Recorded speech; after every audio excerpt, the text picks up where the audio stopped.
Tere! Minu nimi on Maarjo. Hariduselt olen elektroenergeetik. Ametilt töötan Eesti kõige suurema salvestusprojekti arendusmeeskonnas projektijuhina. Me peame iga päev ennustama, milline saab olema tulevik, sest me peame seadma tehnilised nõuded seadmetele, mis peavad töötama järgmised 50 aastat. Selleks peab meil olema aga nägemus, milline saab olema elektrisüsteemi tulevik. Elektrisüsteem on osa suurest energiasüsteemist.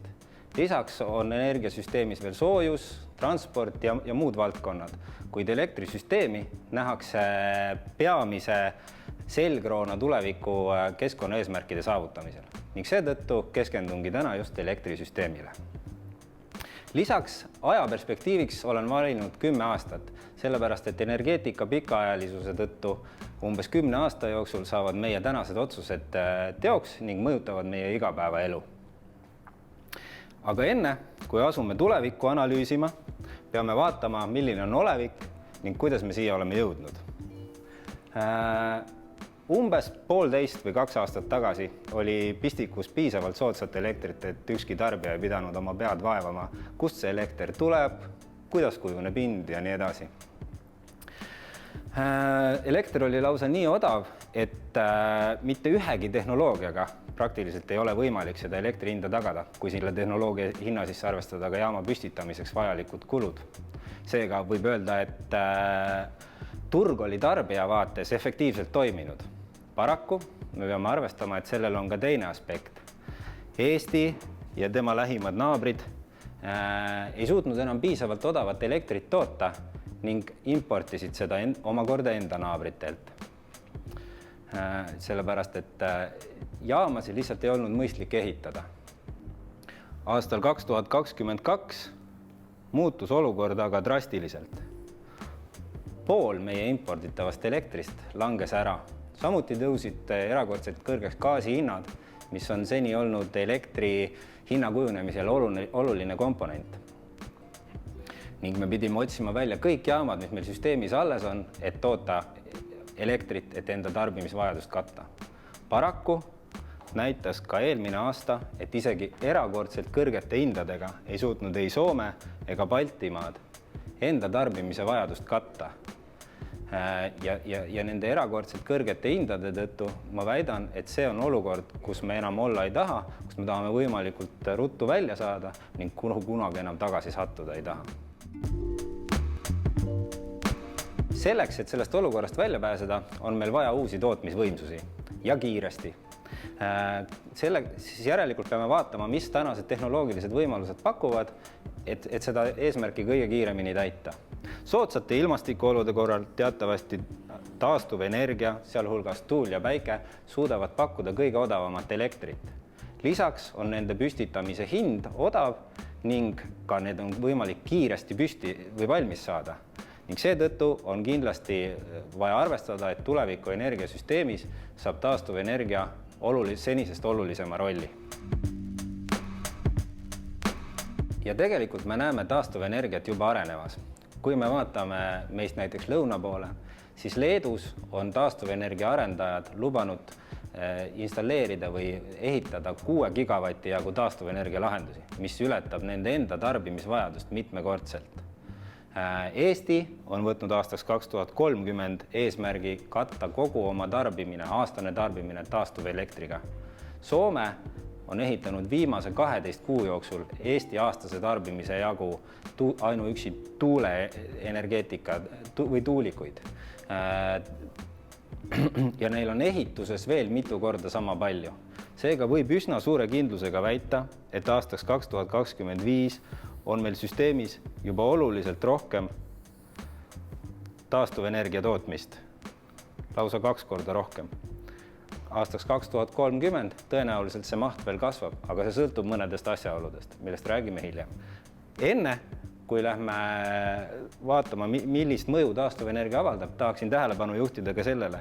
Kuigi Eestis me oleme harjunud sellega, et taastuvenergia uued võimsused on peamiselt päikesel põhinevad, siis naabrid on panustanud lisaks sellele ka tuulele. Ja seda lihtsal põhjusel, sest tuult puhub ka talvel, kui meie tarbimine on kõrge ning samuti on tuule kasutustegur kõrgem, mis tähendab seda, et ühe installeeritud võimsusühiku kohta toodab tuul oluliselt rohkem elektrienergiat kui päike. Nagu eelmisel slaidil nägime, on taastuvenergia areng paratamatu ning seetõttu peame analüüsima, missugused väljakutsed lahendab taastuvenergia ja missugused väljakutsed jäävad peale taastuvenergia arenduste realiseerumist veel meile lahendada. Selleks võtame käesoleva aasta veebruarikuu 10 esimest päeva. Näitena kasutame Soome süsteemi, sest seal on juba piisavalt palju taastuvenergiat installeeritud. Siin graafikul on näha pruuni joonega Soome tarbimine, mis on näha, et päevasel ajal on kõrgem, öisel madalam. Punase joonega on tähistatud hind süsteemis ning rohelisena on näidatud vastaval hetkel tuulekogust süsteemis. Kui vanasti traditsiooniliselt käis elektri hind ühte sammu tarbimisega, kui kasvas tarbimine, kasvas ka elektri hind. Seda sellel põhjusel, et lisanduva tarbimise katmiseks pidi sisse lülitama järgmise kallima jaama ja seetõttu kujunes ka hind kõrgemaks. Siis Soome süsteemis antud näitel võib näha, et kui süsteemis on juba piisavalt tuulevõimsusi, siis täpselt sama tarbimise juures kujuneb hind oluliselt madalamal, mis tähendab seda, et on juba esimesed vihjed, et tuuleenergia on hinda kujundamas. Lisaks sellele me võime ette kujutada, kui süsteemis oleks olnud näiteks 3 korda rohkem tuulevõimsusi kui täna. Seda oleme tähistanud siin selle helerohelise alaga. Milliseks kujuneks hind siis ja kas selline asi oleks jätkusuutlik? Selleks, et vaadata süsteemi siis pikemas perspektiivis, näiteks aastavaates, peame seda kuidagi paremini visualiseerima, sest kõiki 8760 tundi järjest panna muutub pilt ebaselgeks. Selle jaoks oleme siis defineerinud sellise visualiseerimise viisi, kus oleme järjestanud taastuvenergia poolt katmata tarbimise osakaalu järjestades väiksemast suuremani. Kohe selgitan täpsemalt. See tund, kus tarbimine on kõrge, aga taastuvenergia toodang on madal, sellel tunnil jääb see vahe, mis on taastuvenergia poolt katmata, väga suureks. Ja kõige suurem tund selles aastas selline liigub vasemale. Selline tund, kus taastuvenergiat süsteemis on aasta kõige rohkem ja tarbimine on madal, ehk siis see vahe on kõige suurem või kõige väikesem, siis sellise tunni nihutame kõige paremale. Ja ülejäänud tunnid aastas järjestame täpselt sama loogikaga. Vaatame nüüd süsteemi siis sellisel kujul, kui meil oleks täiendavalt taastuvenergia võimsusi vastava arv kordi. Esmalt täna aastal 2022 on tähistatud siin selle täisjoonega, mis näitab, et aasta 2022 süsteemis olevate taastuvenergia võimsustega me ei suudaks mitte ühelgi tunnil enda tarbimist katta. Kui meil oleks süsteemis 2 korda rohkem taastuvenergia võimsusi, siis tähistab seda see joon, mille peale on kirjutatud 2 korda 2022. Ja me näeme, et olukord pisut paraneb ja võib-olla mõnel üksikul tunnil suudame taastuvenergiaga enda tarbimisvajaduse katta. Ja täpselt samamoodi edasi 3 korda, 4 korda, 5 korda, 6 korda, 8 korda ja nii edasi. Taastuvenergia kasvuga me näeme seda, et neid tunde tekib üha rohkem, mil meil taastuvenergiat jääb lausa üle, kuid samas me näeme, et sellesse punkti, kus on kõrge tarbimine, kuid madal tuul, siis tõenäoliselt ükskõik kui palju meil ka tuulikuid ei oleks installeeritud, siis tuulevaiksel öösel tegelikult elektrit ei saa ja meil peab olema täiendav kogus juhitavat võimsust varutud. Ja miks see on oluline? On oluline sellepärast, nagu me varasematel slaididelt nägime, et mida rohkem on meil tarbimise ja taastuvenergia tootmise vahel see vahe, seda rohkem me peame jaamasi käivitama ja seda kallimaks kujuneb hind. Seega on tõenäoliselt tarbija huvi, et süsteemis oleks võimalikult palju taastuvenergiat, sest taastuvenergia tundidel on hind odav. Teisest küljest tahavad taastuvenergia tootjad saada ka piisavalt tulu, et oleks mõistlik neid jaamasi siis ehitada. ja seda, kus maal võiks saabuda tasakaalupunkt, kas see on 2 korda, 3 korda, 4 korda, 5 korda või 6 korda, uurime edaspidi. Selleks, et määrata tasakaalupunkt, millise hetkeni on mõistlik uusi taastuvenergia investeeringuid veel teha, peame arvestama 2 aspektiga. Millised saavad olema taastuvenergeetika tulud ja teiselt poolt, millised on kulud nende jaamade püstitamiseks.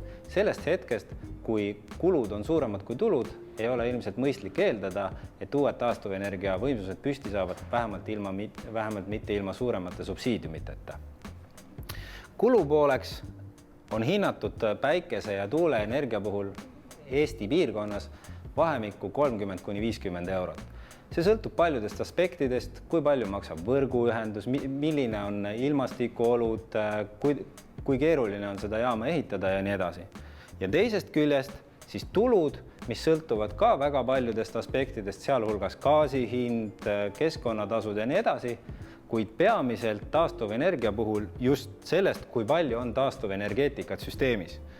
Eelmisel slaidil nägime, et taastuvenergia, siis kui kasvab taastuvenergia maht süsteemis, siis nendel tundidel kujuneb hind ka madalamaks.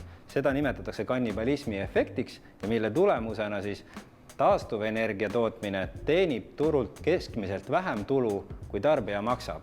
Ja seetõttu on oluline vaadata, millisesse regiooni see tasakaalupunkt siis satub.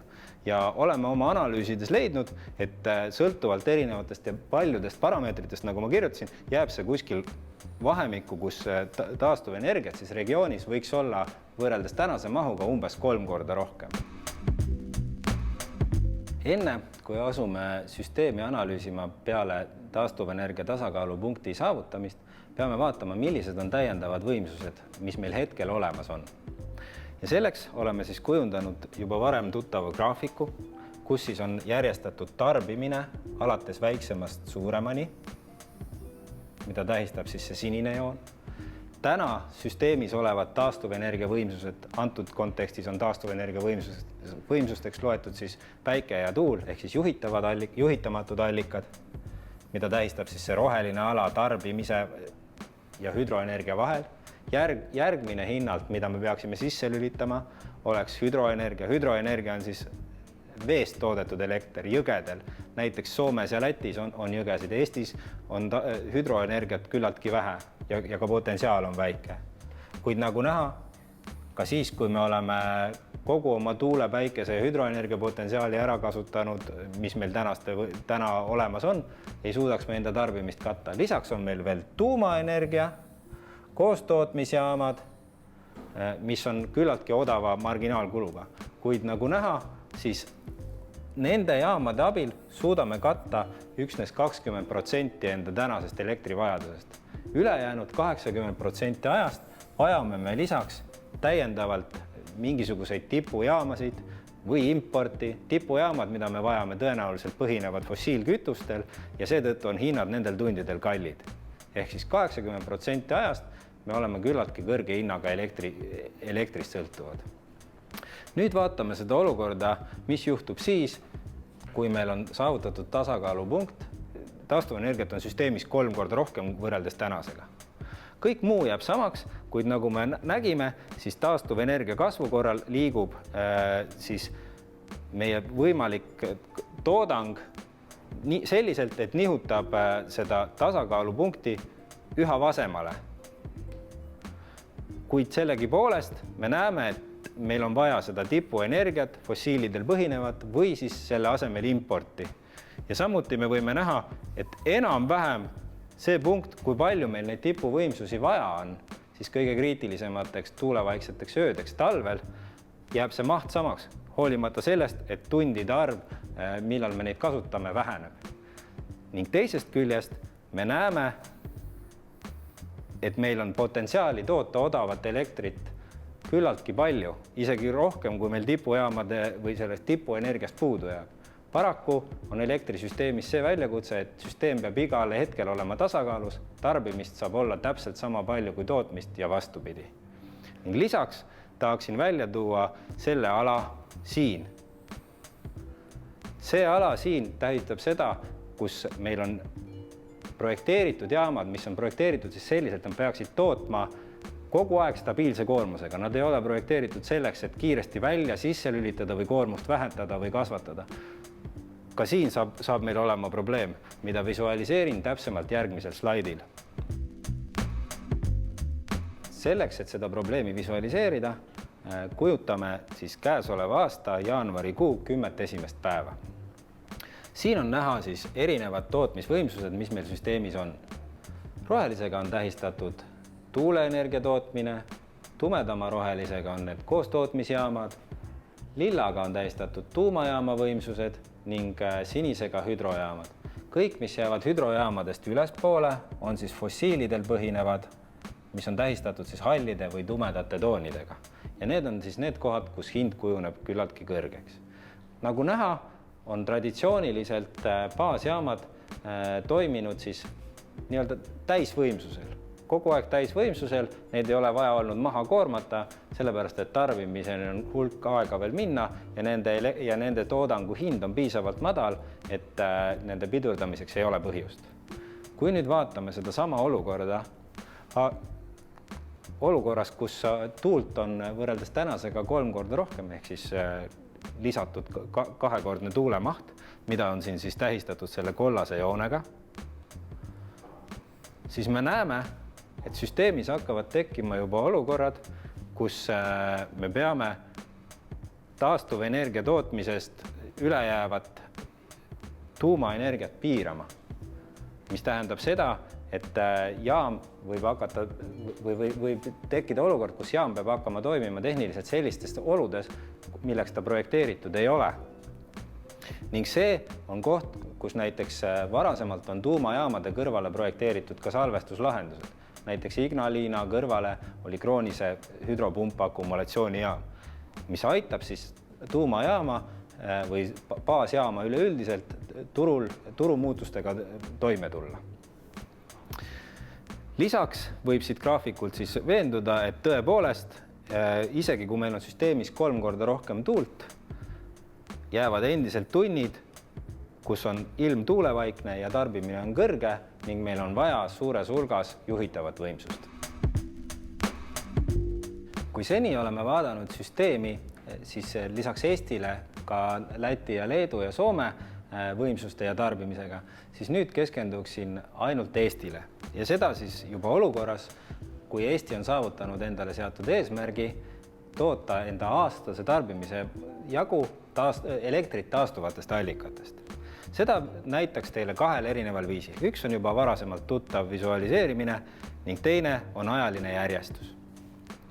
Me näeme, et Eestis eesmärgi saavutamisel jääb energiat üle, laias laastus poolel ajast. Seda siis võib visualiseerida ajalises järjestuses see olukord, kus siis taastuvenergiat on süsteemis rohkem kui tarbimist. Tarbimist siis selle joone peal tähistab see punane punktiir.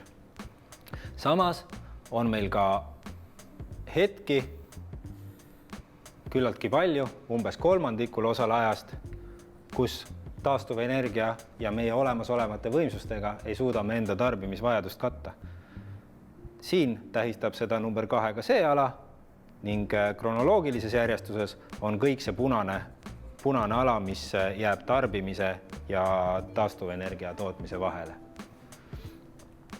Lisaks on ka meil jaamad, mis on projekteeritud reeglina töötama stabiilsel koormusel ning ei ole mõeldud siis kiireteks võimsuse kasvatamiseks ja kahandamiseks ja seda iseloomustab siis see regioon siin ning kronoloogilises graafikus siis võib-olla võib välja tuua, et selle analoog on siis selline koht, kus mõneks tunniks peame baasjaamad või need stabiilselt töötama projekteeritud jaamad kas siis välja lülitama ja siis kiiresti tagasi sisse lülitama. Lisaks tahaksin tähelepanu juhtida sellele, et kuigi meil on praktiliselt selle tipu hetke jaoks oleks tarvilik hoida seda jaama, mis kataks meie vajaduse tuulevaiksel ööl samas mahus võimsus ehk siis sama suurt jaama. Küll aga see jaam saab oluliselt vähem töötunde, mis tähendab seda, et majanduslikult ei ole mõistlik selliseid jaamasid ilma mingisuguse toetuseta tõenäoliselt ehitada või siis peab nende jaamade hinnakujunduse hetkel kujunema hind väga kõrgeks ning see ei ole jällegi tarbijale vastuvõetav. Kõiki neid probleeme saame me tegelikult lahendada ka salvestusega. Salvestame ületoodetud elektri ja viime selle sellele hetkele, kui meil elektrit endal süsteemis puudu on. Sellega lahendame ära nii ületoodetud elektri probleemi, kus saame anda taastuvenergiale teatava tulukindluse ning samuti vähendame tarbija jaoks riski maksta elektri eest väga kõrget hinda ning suurendame varustuskindlust. Ja lisaks loomulikult ka see, et nendel hetkedel, kui juhitavad jaamad või juhitamatud jaamad, siis baasjaamade näol ei ole võimelised piisavalt kiiresti reageerima, saame selle asemel, et jaama välja lülitada, lisada süsteemi salvestuse, kes siis tarbib ära hetkel ületoodetud elektri. Aga kui palju on Eestisse salvesteid vaja? Selleks peame esmalt defineerima, mille järgi me salvesti efektiivsust mõõdame. Ja meie pakume, et salvestite vajadust võiks mõõta selle järgi, kui palju me suudaksime salvestiga katta seda defitsiitset tipuenergiat, millesse muidu on raske investeerida. Ja seda, kui palju defitsiitset tipuenergiat salvesti vähendada suudab, kajastame siis antud juhul vertikaalsel teljel.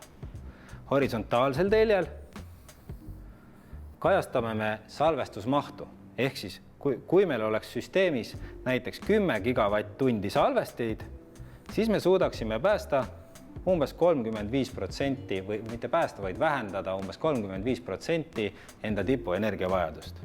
Kui meil oleks süsteemis 20 gigavatt-tundi energiat, siis me suudaksime päästa pisut rohkem ja nii edasi.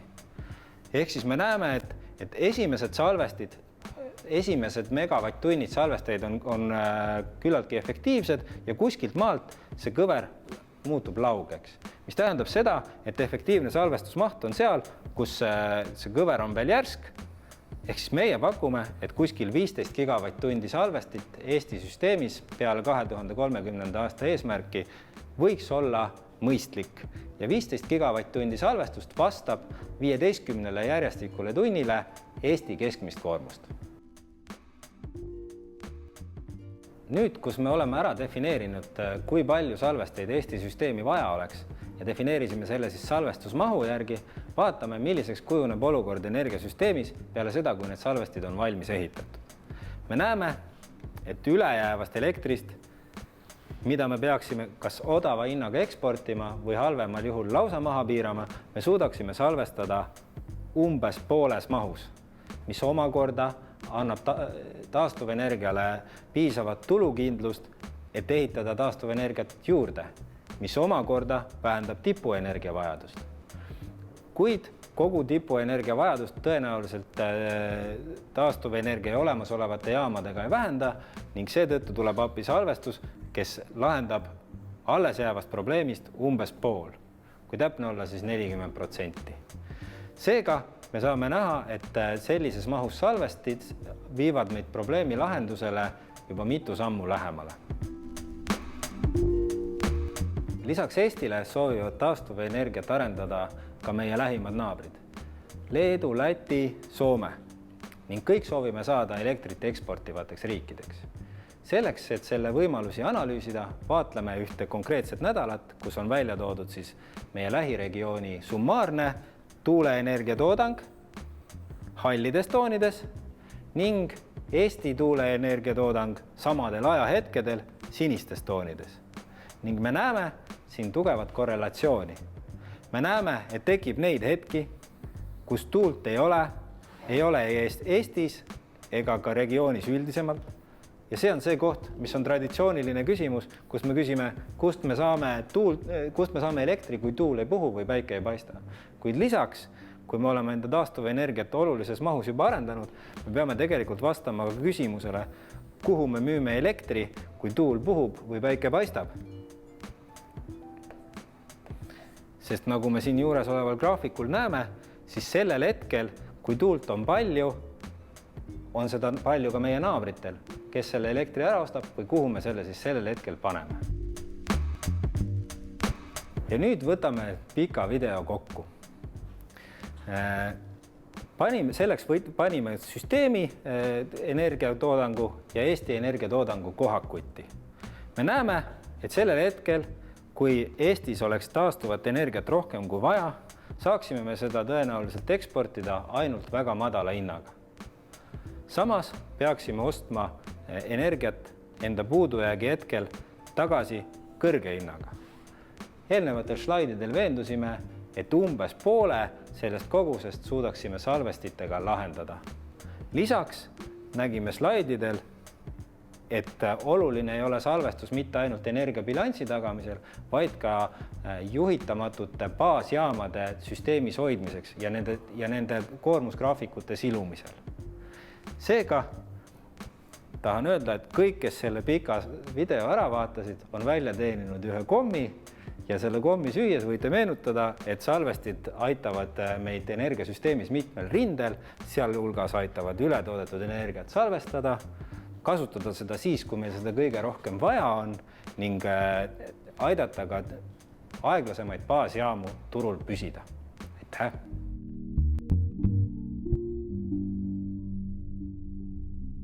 Ole nagu Norra. Miks? Vaatame eelmist aastat. Kahte kõrvuti riiki, Taani ja Norra. Taani on teatavasti tuuleenergia sünonüüm. Enamus nende elektrist toodetakse tuulest, mis tähendab seda, et neil on võimalus seda kas siis müüa, ise tarbida või kui seda kuhugi müüa ei ole, siis piirata. Samas on nendel naaber Norra, kellel on hüdroreservaarid, mis annab elektrile juhitavuse. Nad suudavad energiat salvestada. Ja kui me nüüd vaatame eelmise aasta näitel, mil Taani tuulest toodetud energiat müüdi Norra keskmise hinnaga 84 eurot megavatt-tund. Samas, kui tuul vaibus ja energiat endal puudu jäi, tuli neil seda Norrast tagasi osta. Ja seekord juba hinnaga 300 eurot megavatt-tund. Sellepärast tasub olla nagu Norra.